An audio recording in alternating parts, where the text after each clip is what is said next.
friends, and welcome to Facts, Opinions, and Real Talk. I'm your host, Heather Honey, and I am super excited that we have a special guest tonight. But before we get things started, let's go over our usual rules and be kind in the chat. Okay, we're not, I don't tolerate bullies and I don't tolerate bad talking. We're just here to listen and have good conversations. So keep that in mind. And if you are going to come in here and troll, you will be banned and I'll call your mama. So keep that in mind. Otherwise, now that we got that out of the way, this is a live stream. So guess what? There might be issues. There might be sound. There might be recording issues. So be kind to me. Be sweet.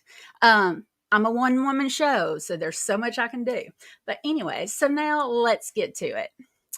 Southside residents, in case you didn't know, we have elections coming this Tuesday for mayor and our city council. Do you know who you're voting for? What do you know about our candidates? I know in the past, before I really got to start learning, it was always word of mouth. Well, so-and-so, oh, they're so nice and they go to my church and things like that.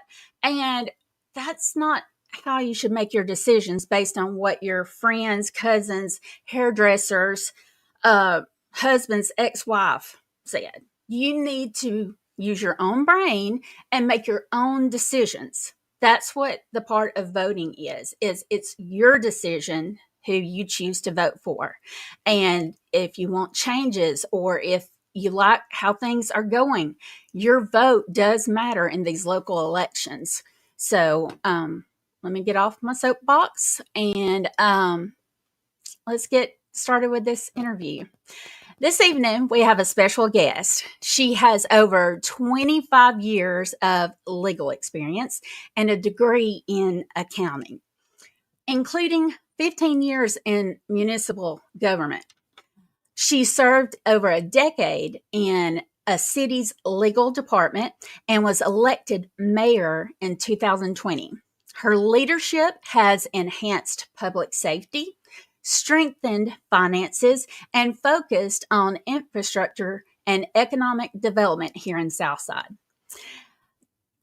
Our guest has built relationships with state and federal leaders for community advocacy.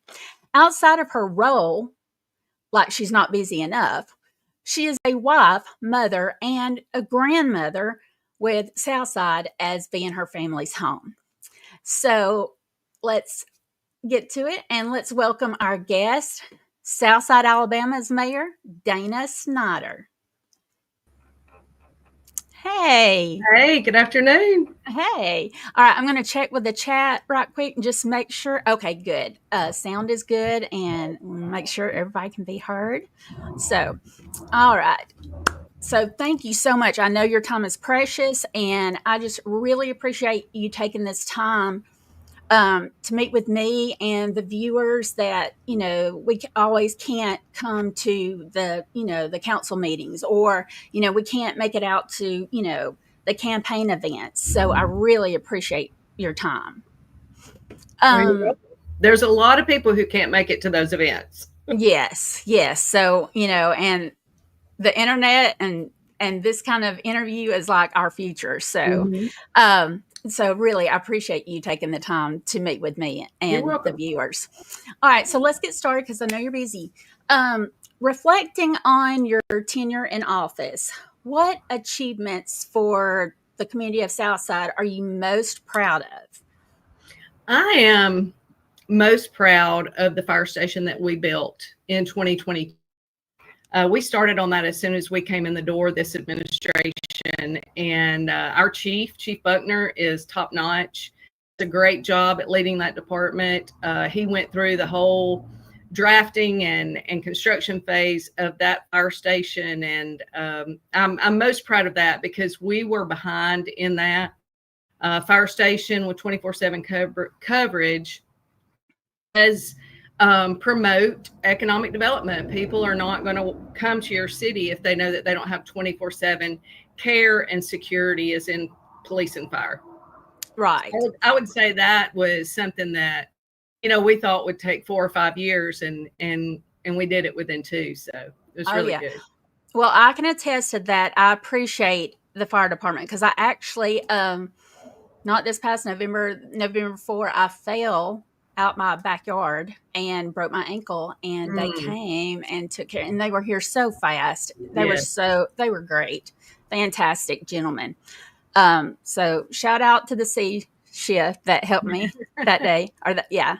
All right. So, what are some lessons have you gained from the challenges you've encountered as being mayor? What you cut out just a little bit there, so ask me Oh, that. I'm sorry. Let me do it again. What are some of the lessons have you gained from the challenges you've encountered? So, what's something that you've learned from some of the difficulties um, as being mayor? I have learned that there are 9,000 something people in this city that all Hmm. have different opinions about how to do things. And what we try to focus on is doing what's best for the entire city as a whole. But through those challenges and oppositions and much prayer, I have learned and feel that if you're doing your job, you are going to have opposition. Right. And so I don't take those to heart. I don't let that bother me. I continue to do what I believe I was elected to do. And so that was a challenge. Um, the things in leadership and managing the day-to-day operations, Hmm. like restructuring departments and redoing the handbook and those things, I learned that, this people in the city don't know that. They don't know what you're doing behind the scenes day to day, and they don't know everything that's going on in City Hall day to day.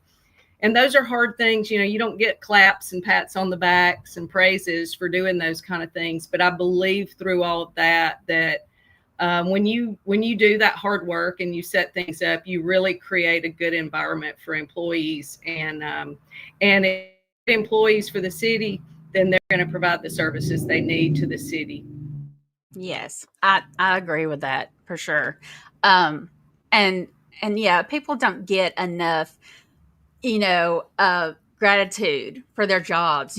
People are very quick to complain, but they won't tell you, "Oh, you did a good job." It's always Right. rah, rah, rah. So, Yeah.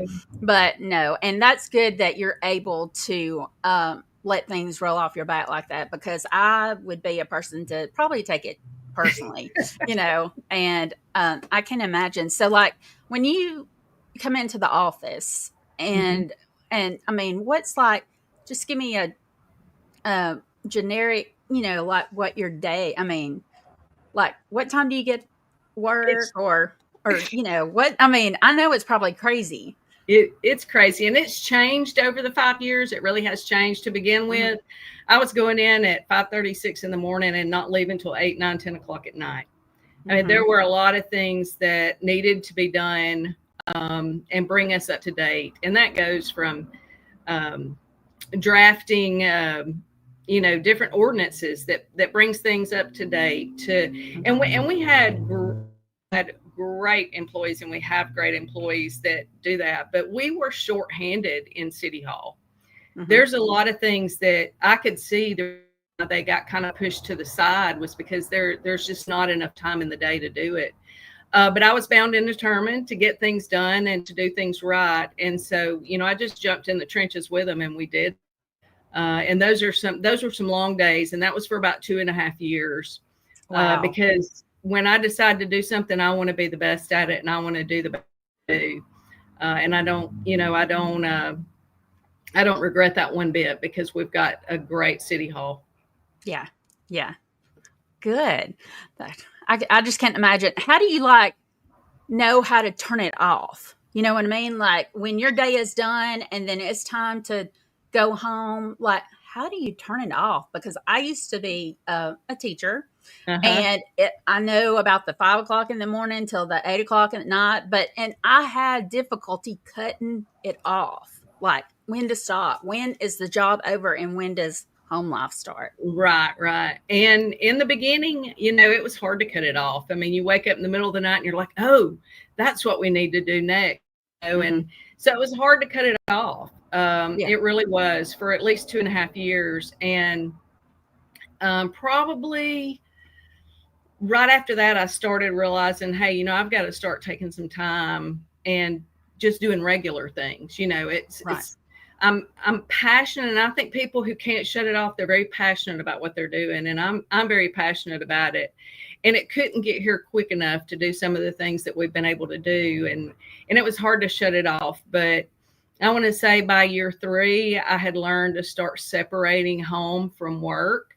I would take work home with me. I would do it at the office. I would stay up late at night, whether it was at home. I worked holidays, weekends. I mean, because everybody knows if you're into numbers, or if you're into, drafting something, you get more done when there's nobody else around. Exactly. Yes. When it's all quiet, you can actually focus. Yes. The phone's not ringing, so, yeah.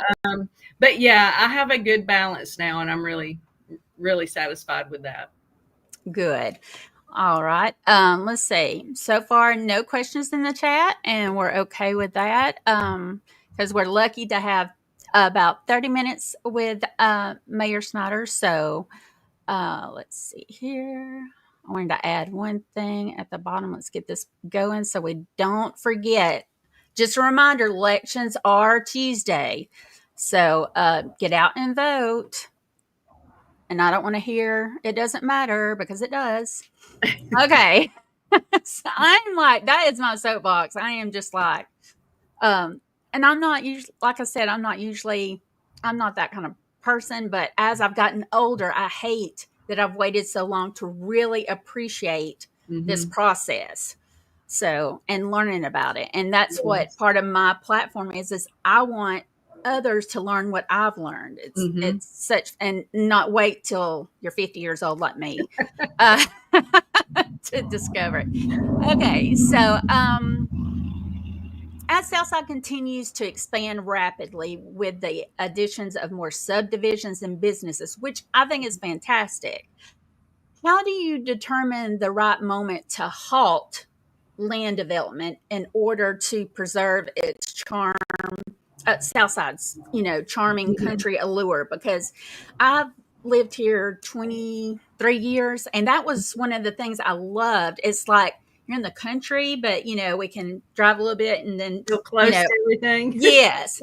And since then, we've had the developments of subdivisions, and I'm losing some, like I don't see deer anymore when I'm leaving, and and I know families the other night now. Oh, did you? Okay, well, good for you. Well, I think you're probably further on down.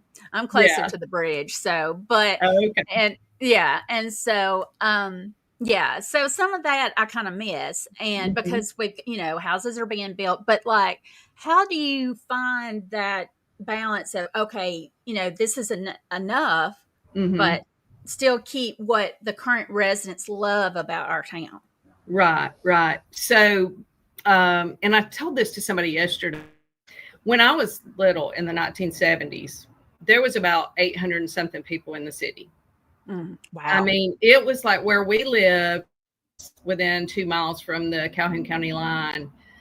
At that time where we lived, it was like, when can we go to town? I mean, and there really wasn't a town here. There was no McDonald's. There was no Jack's. It was Panther Pit, I believe. Right. Yeah. And maybe one or two service stations. But I loved it because we could go to my great grandfather's on Cedar Bend Road, and there were cotton fields everywhere. There was just so much, dairy farm and all of those things. And it was just so nice to see all that. We'd go help pick cotton, and things like that. But in the 80s, we had a big spurt. There came 4,000 something residents, I believe, by that time. Wow.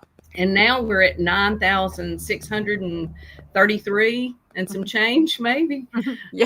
So it's grown really, really fast. And the biggest thing that I hear people say is, our farmland's going away. And I get it because I grew up here. I know what it was like.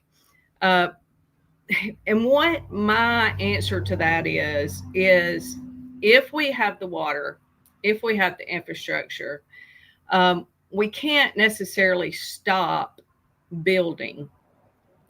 We can't turn into a government that tells our landowners they can't sell their land to developers. I know that there are some that probably never will, but I know of some that everybody thought that about in the 80s, in the 70s and 80s, and they did.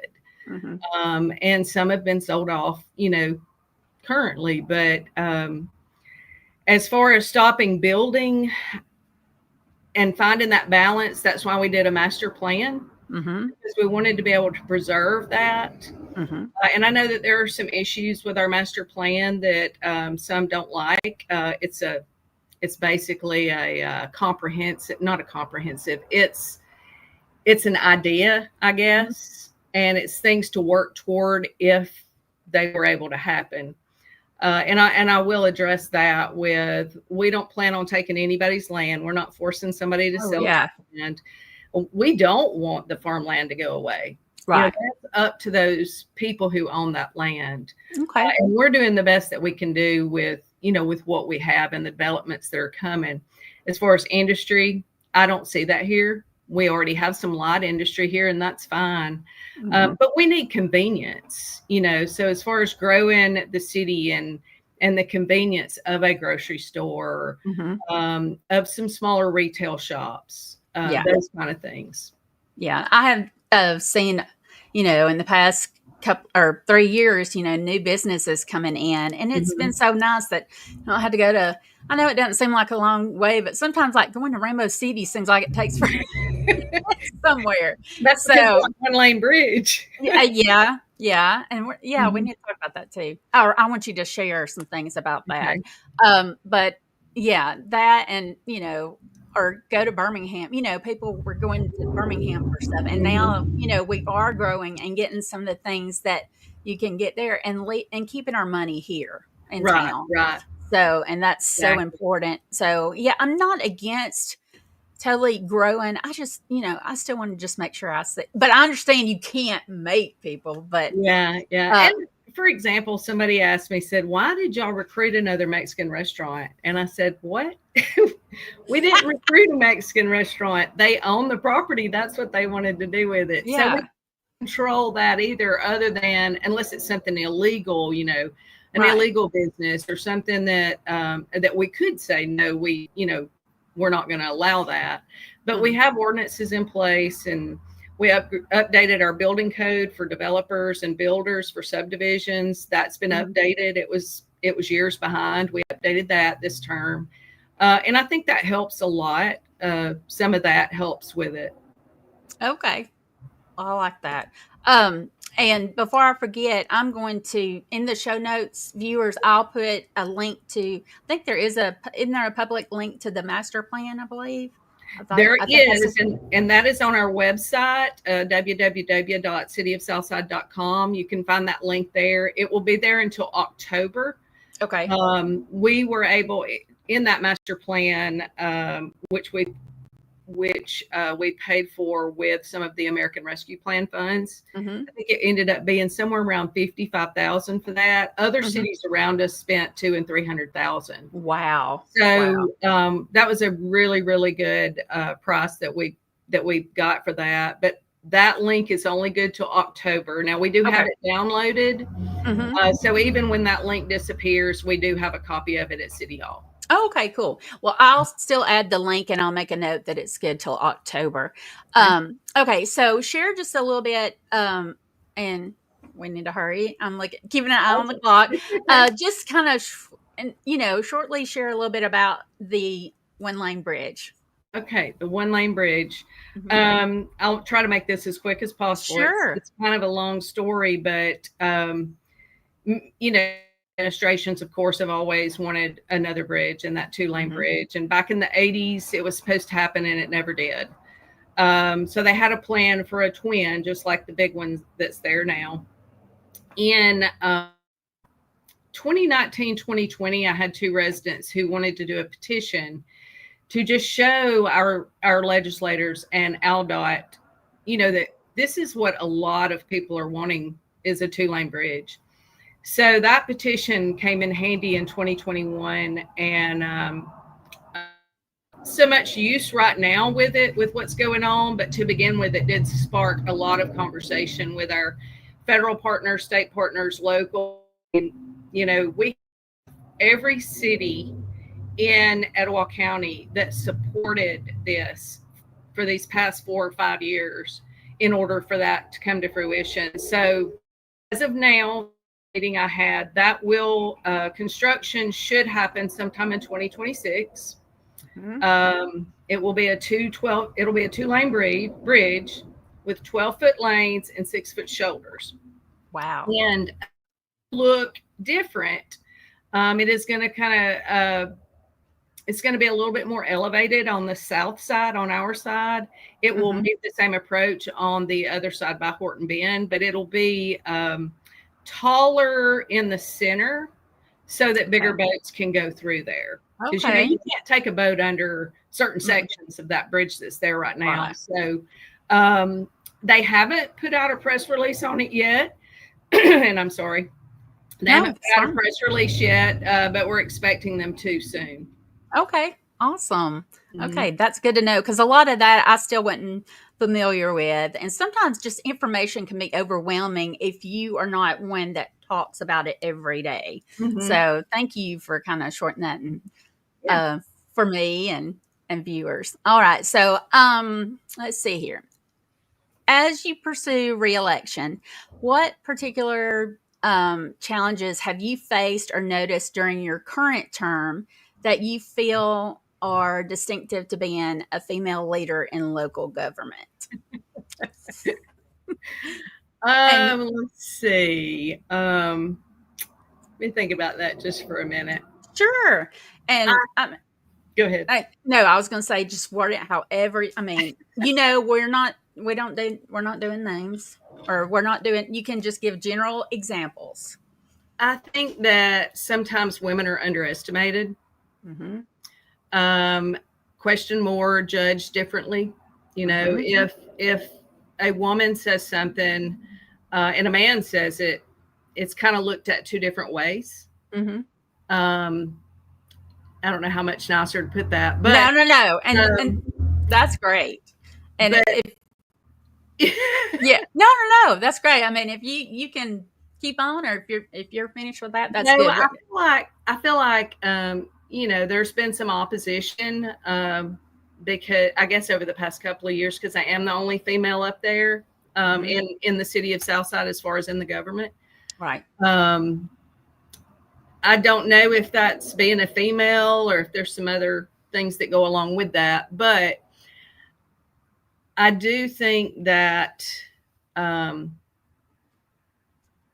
are a lot of women out there that could do more than what they're doing now. And they can do great things. And women tend to, if you want to do something, you just really go at it hard and make sure it gets done and it's done right.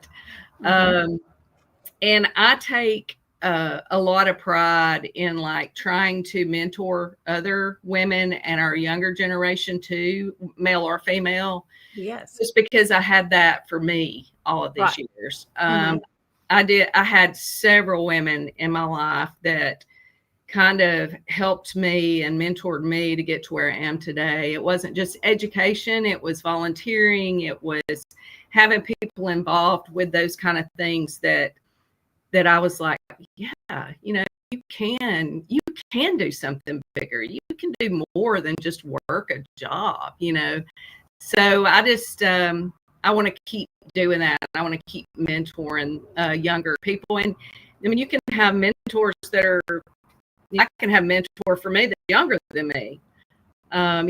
It just depends on where you are in life at whatever age. I think it's really important, and I do like seeing more women in government.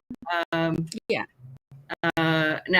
I wouldn't say that I would want all women. Oh yeah, cattiness going on.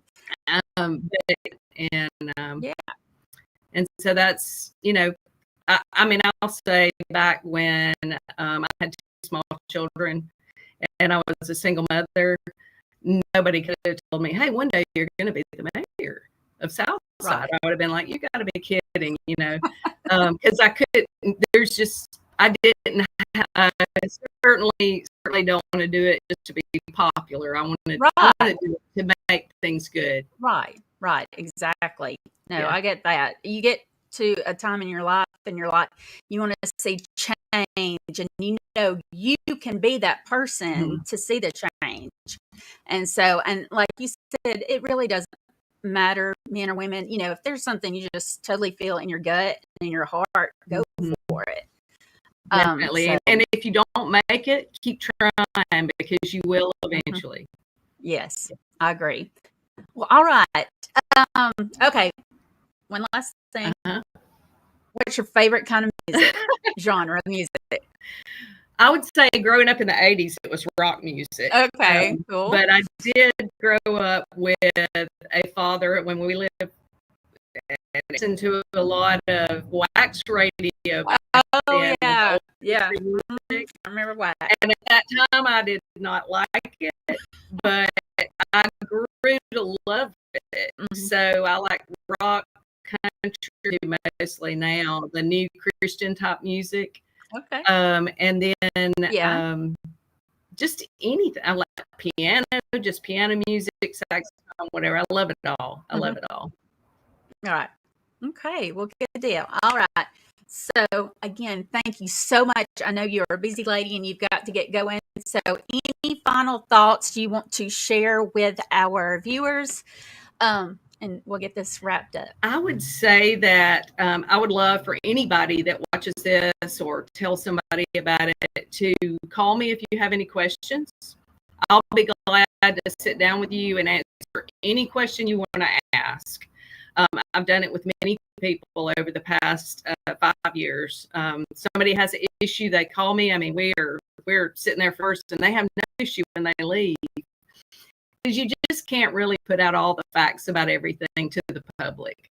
All right. So if anybody has a question, I would love me. My number is 256-490-5705, danasnyder.com.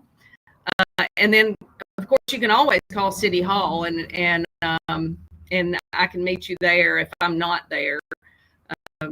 Keep in mind that every mayor in this county is really working good together. It's the first forever we have, or that we can say that the mayors all work together. But we do many other things than lead day-to-day operations. We have meetings scattered all over, the contractors, engineers, Wow. Just networking events too. And so when we're not in the office, that doesn't mean we're not working, because it is a lot to do for a part-time job. I can't imagine. There's no way I could do it. Yeah. Well, all right. Again, thank you so much for your time. And we're going to wrap this up and get back to here. All right. That was fantastic. I was so excited for the mayor to spend time with the little old me. But anyways, so don't forget, August 26th, City Council, and I'll also put a few links for information about that in the show notes. So, but until next time,